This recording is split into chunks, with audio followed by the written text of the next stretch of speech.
And not that you have to, I guess for me to find a way to complete yourself, and then anything is an addition. Even if they're not your same sun sign. Some say that the best spiritual practice is any kind of relationship, whether it's good or bad. In fact, you might get more benefit out of a bad relationship. Spiritual benefit. Yeah. Because you learn more about... Because, exactly, you learn more about yourself and you know, those buttons. And the meaning of life. Like, well, it's sort of like this. It's not that you should go out and seek out an abusive relationship, which we all seem to Disclaimers. Well, but it's more that if... Which we all seem to do. But we don't do it consciously. Well, but consciously or unconsciously, the point being is that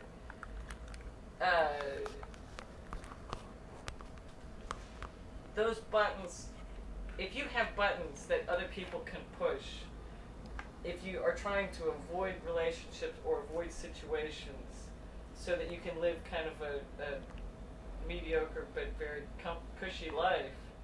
Safe. You know, right, you've got security. It's an illusion, and you know, I mean, everything's an illusion, but it's a delusion. And not that we have to go play in heavy traffic, but... But you know, speaking of that, DeAndrea and I did a show, and she was talking about how she said right now she doesn't care what the guy looks like. She's just looking for a good man, you know, because she's been through a lot. And I said, how come we were ever attracted to the bad guys, the bad boys, you know? Right. She didn't quite articulate it that way in high school, because she went to it. Why is that? That's what I was... Why are women attracted to bad boys? I think it has to do with polarity. I think that the David Data work really addresses that eloquently. And that, you know, there's stage 1, stage 2. It's sort of like, okay, people think that because I have a lot of masculine energy that I should have sex with women, you know, but at a certain level, there's not enough polarity there. And in a lot of ways, sometimes I'm really attracted to men that are in touch with their feminine side, so that I don't have to have the masculine in me be so strong, because there's not as much of a protection involved. I mean, I think a lot of people don't understand that sometimes I use that personal bodyguard, you know, inside of me to just kind of keep the victors at bay. You know, I mean, like those guys that are really... The victors. who we're expecting at any moment here. You know, well, this is kind of shorthand for this friend of Paula's that's been hitting on me in just kind of a hilarious way, but you know, the deflector shields just go right up, and I can't even let him in to be friends with him in a way, because I feel like if I let down my guard just a little bit, that, you know, he'll be, you know, passive. No, he's sort of playing. That's yeah, you know we have fun. Yeah, we have fun. But and you call him on it. You call him on it. I mean, you know, big we because we had this no show. Victor wanted to be over there for the famous no show person who we might get one of these days. And Molly said, "No, Victor, your energy is so big, and we. How did you put it? Show. Yeah, even if he won't get in front of the camera. No, even if he's not in front of the camera. Even if he's not in front, yeah. No, he sucks all the Shakti in. You know, we build up all this beautiful Shakti, and he comes in vacuum. Anyway. And Victor's a great guy, but yeah. So are we complete on the... Yeah, we're into another show. Okay. I'll just edit this. There was another... No. Before we let go of masculine and feminine energies, it seems as we want to actualize our soul, which split male into female, and that's why the Ramtha School of Enlightenment is so interesting, because it talks about soulmate knowledge. As we start to attract our soulmate to us, which even Ramtha says starts by loving ourself, because it's ourself that we're looking for. But because we don't love ourself, we keep that possibility even in this manifestation level of density, and that experience doesn't happen. But prior to that experience even happening, just by loving yourself, you're complete. You're complete. And it seems in that process you start to balance your own male-female energies. So you can see men who are very in touch with their feminine, and they don't have to be gay, have to express it in a sexual way, but you can see they have developed their feminine, they're in touch with it. They're very powerful people, you know. So likewise, women in touch with their masculine, they have a lot of power. Well, I think that for me, when it becomes an issue is when I use it to keep people out. And I think that real strength doesn't rely on having the defenses up. So that for me to cultivate the feminine energy is by being able to be myself without all that deflection. And I think that that's what people react to. But so then what you're doing is you're defining masculine energy as that kind of strong, protective, you know, protect the village kind of thing. Go out and keep the enemies away. That in a certain way, the whole flirting and thing is a kind of a violation of space, and then a desire for space to be violated. I think violate is a little strong. It's a strong word, but there is. Data uses ravished, which, right.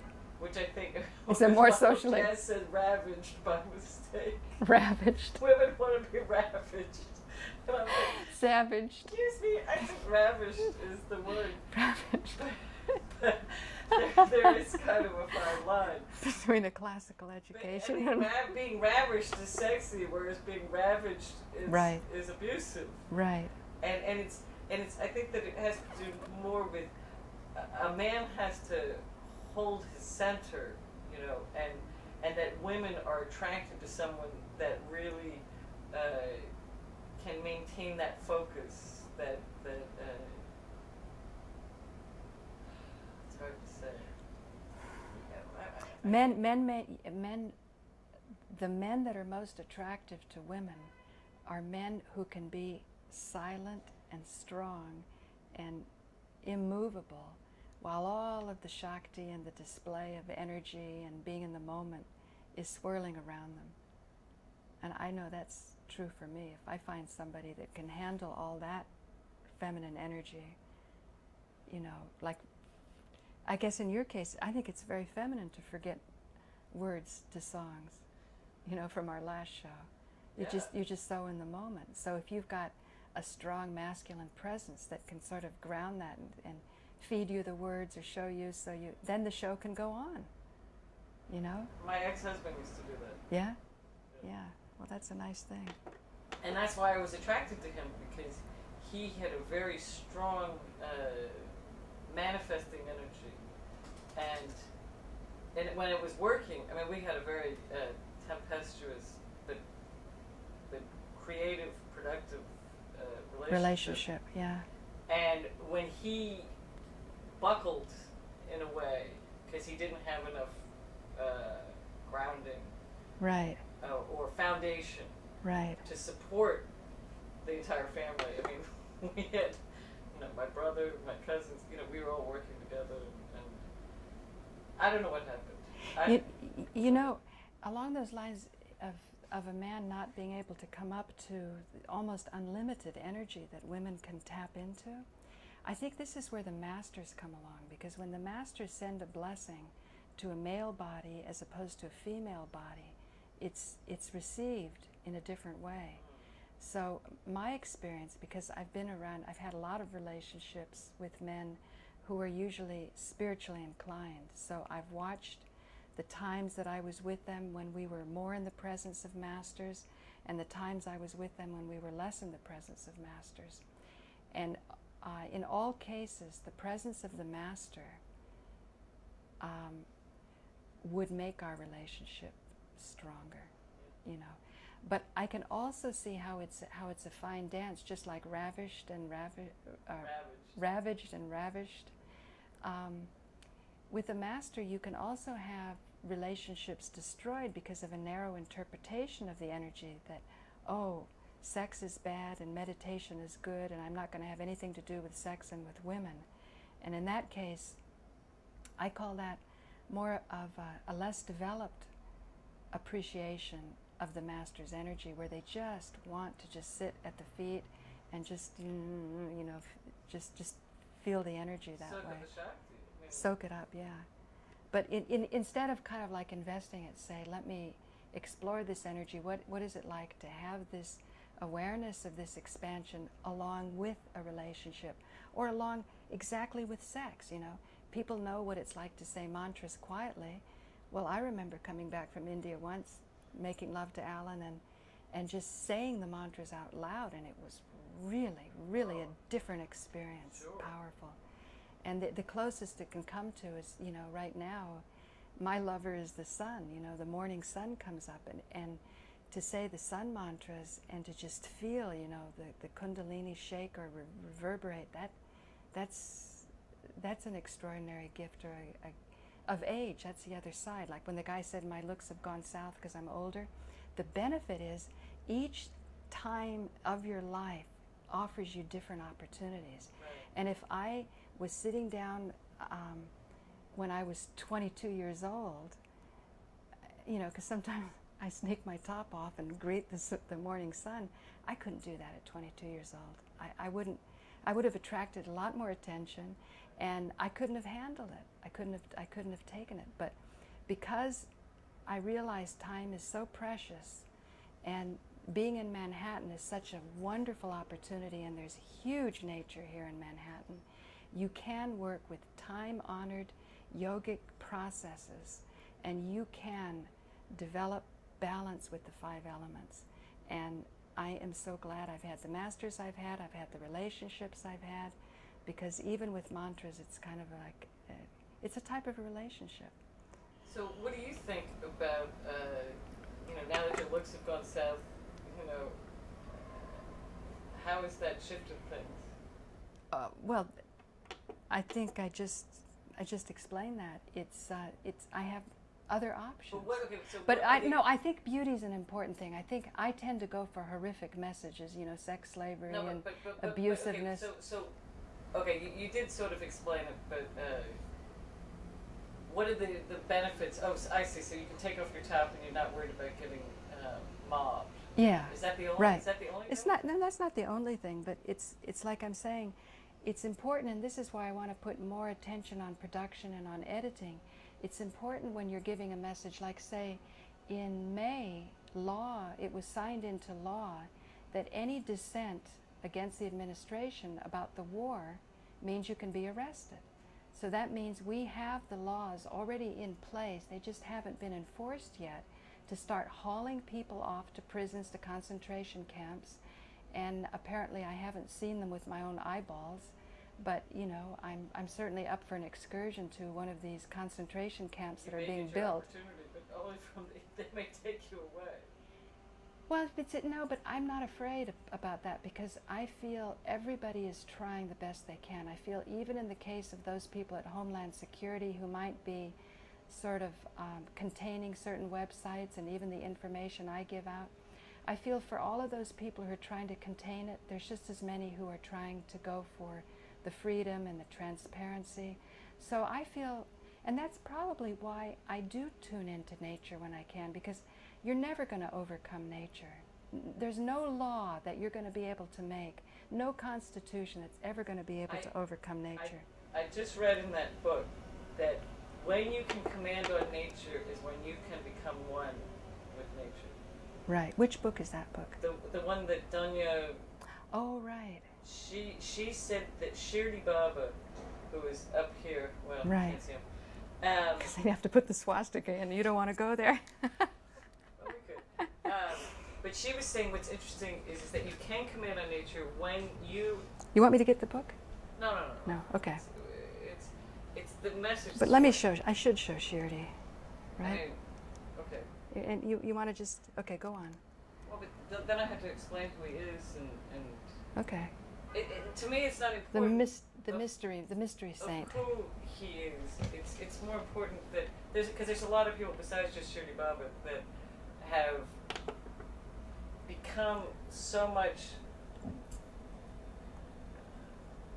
I don't know, in tune with nature. I guess, yeah. That they've become So therefore they can command on Mother Divine. But they keep their intent. They don't lose their intent. Right, but they've lost their personality. Right. There's no individual left per se. Right. And so when you get to that point, that's when you can command on nature, supposedly. Right. Because you don't have your own agenda, I think, at that point. But are you complete on the looks gone south stuff? I was complete before we started. Okay. No, I was just encouraging Molly because she said some comments, and I said, why don't you make some comment about that? That when you were younger, you were actually meaner, snarkier. Okay.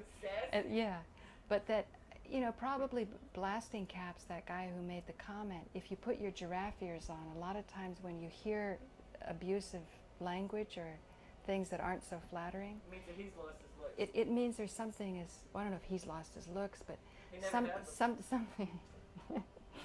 something is disturbing people, and if you poke around a little and you find out what it is, I've gotten subscribers from that, people who've just admired how I've put the effort forth. Now, he was saying you had lost your looks, though, sex slavery?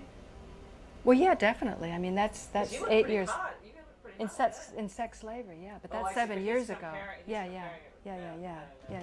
No, that was some time back. I think she can get them back, but you know, this is just an ongoing discussion. Well, you can get them back, but there's also something to be said for honoring exactly the moment and the body and the situation you're in now. For example, you can cognize the Vedas in Lake Tahoe, but does that mean, is that the ideal thing to do? Because maybe a rishi or a highly developed person who could cognize the Vedas, if you put them in Lake Tahoe, maybe they're better off, you know, in Khajuraho or in even worse in Jerusalem, or well, when the bombings go on and you've got, you know, maybe in the refugee camps, maybe some of these extraordinary souls shouldn't be rewriting the Vedas, or apparently the Vedas are eternal, so you're not going to get a new Veda, you're going to get the same old knowledge. So maybe, well, so maybe you're keep them. You're always going to get a different flavor as it comes through. Yeah, but what I'm saying is, instead of even focusing on that, maybe exactly where they're at is exactly where they should be. So maybe with the body being aged, that's exactly the most beautiful tool that you could have for your soul to unfold. So then what's the point of, okay, this is the other topic that we were going to get into. So then what's the point of all this create your own reality stuff?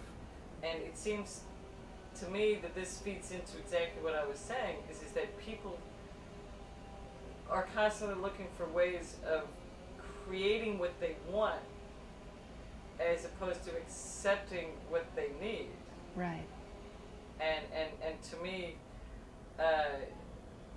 it seems to me that whenever you go to one of these courses, even Rantha, and they say, well, you know, you have to phrase it differently, and you're obviously not doing the right thing, as if, and I think that there is a science to manifestation. You mean you're not doing the right thing because you're not going, I want a Toyota, poof, and then the Toyota appears. No, but see, they always say, you never say I want. Well, whatever. Then all you get is you manifest the wanting. Want for the right. Toyota. Okay. I think that the... I totally... I have a Toyota, you know, right. and proof it appears on the street. Right. You know, and not to say that these things don't manifest, but I think that there's a certain blame factor. I don't know if that's the right word. If you're not creating your reality the way, if you're not happy with the reality that you've created, that somehow you're doing something wrong, and well, but you know, Molly, here's the thing. If we have a law that has the potential to turn this into a police state, right. The law is in place, but it hasn't been enforced yet. Right. So how many people can go out and start to change that reality? Or how many people say, we need the experience of a police state? Now, I would have problems with people who would too easily acquiesce to saying now we should explore the potentials of a police state, because I think that's an old reality. I think it's been done. It was done in Nazi Germany, it was done before, it was done in Russia, it was done. So I'm thinking, it's not that I'm afraid of that, like I'm saying with my looks, that I didn't want to feel that I have to be eternally 25. But I have mind control, you could do it.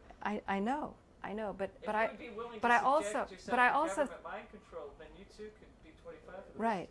And I thought that was an interesting concept, but I've grown to question a lot of the Kathy O'Brien material, and I think that by riveting on eternally looking like 25 is to miss the point of the gloriousness of the flip side of the knowledge of the mind control, which is that you can be sort of entrained, and even entrained isn't a good word, but you can be given the vision of a much loftier style of functioning that can indeed say, I have the Toyota, you know, I have the free society, you know, I have the people who tried to perpetrate the police state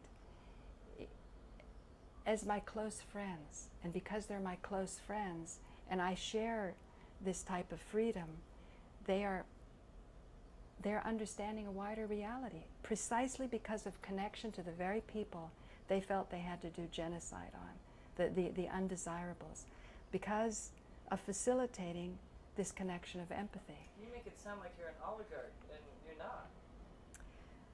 Well, by taking the first step to say not delete bad comments, you know, when a lot of people want to take those, I'll be an oligarchy, or the oligarchy of the non-deleters, you know, because it's I mean, you know, I haven't yet heard out there in YouTube land anybody making a comment about not deleting comments and the importance of being transparent. I mean, God knows if I'm flooded with 50 comments on one that all says the same thing, and I mean, like, if one seems to be a frivolous comment, I go into their website, see where they're at, what are their favorites, what do they collect, and I ask them to say, well, you know, if you want to have hotslickchicks.com up on my website, what exactly does hotslickchicks.com have to do with what Kathy O'Brien said? You know, I try to engage them, and if I never hear from them, well, people at least see. No, it's people leave that in a comment. What they're doing is they're looking for the hits, and they're trying to get traffic to their porno website. But since I'm trying to be open-minded to say, well, really, what is porno? Well, you know, let people have a crack at it. And after all, as you said, I put a provocative title up, Sex, Slavery, in the White House. So I made my bed, I'm going to lie in it. So if I... Did you post the Hot Slick Chicks? They didn't give me a posting, Molly. They just said, if you want to see hot chicks, go to this site. So I just kept that comment in there. I mean, there's some people that put their YouTube postings up and then they just walk away from it. They don't answer their comments. Right. And in the hopes of those types of postings, these people never feel that they'll have a magnanimous poster like me that will keep their comments up there. So they figure somebody won't be looking at it and they'll keep hotslickchicksup.com. I guess. You know, that's how that works. But back to, I mean, let's go more into beauty, though. Beauty? I thought we covered beauty. Well, I was thinking if you could get of manifesting what you want versus accepting what you need. Right. I mean, right. You don't see that people often, you know, sort of chant for a Buick and then, like, what I love is chant for a Buick. Well, you know, that's the Nichiren Daishonin Buddhist, you know, Amway to enlightenment. Oh no, I didn't know Buick. Nishio Rengekei or whatever, I can't remember. And you get a Buick? Well, we call it chant for a Buick because they're really into putting their requests in. Chanting for what you want, you know. And what I love about Shirdi Baba is he said, I would love it if people, instead of asking me what they want, you know, accepting what I have to give them.